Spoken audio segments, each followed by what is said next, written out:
बिस्मिल्लाहिर्रहमानिर्रहीम। जदों सैलाब आउंदा है तो हर बंदे नूं बड़ी एहतियात की जरूरत है।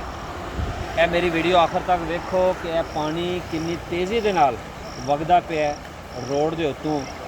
तो यह नौजवान बच्चे नहाते पे ने तो यह पानी ठिल्ला मारदा पिया, ये मौज मस्ती करते पे ने।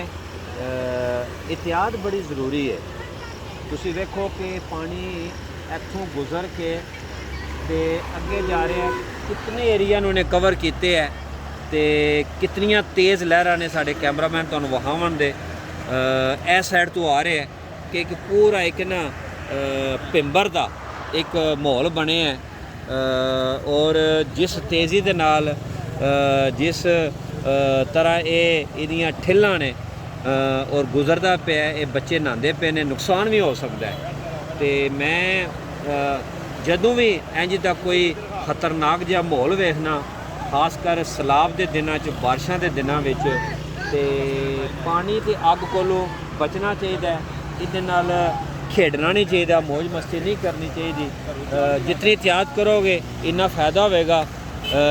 असी तुहानूं विखाने कि रोड के किनारे ते ना लोग इनू ना बच्चे नौजवान वेखण वास्ते ना आए ने।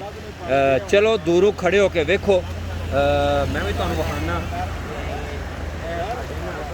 इस पास भी वेखो, है बंदे ना मोटरसाइकिल से हो गए ने, एहतियात करते पे ने।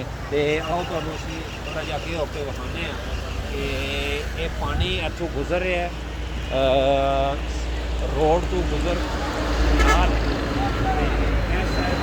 देखो कितनी तेज़ी के नाल जा रहा है, कितनी तेज़ी नाल जा रहा है। मेरे कैमरामैन वहान दे कि ये इंज दा एक गड़ोमन जिंज बनते हैं। पंजाबी च आखदे ने भिंबर नालियां विच पानी जैसे तेज़ होंदा है तो ठिल्लां बनदियां ने।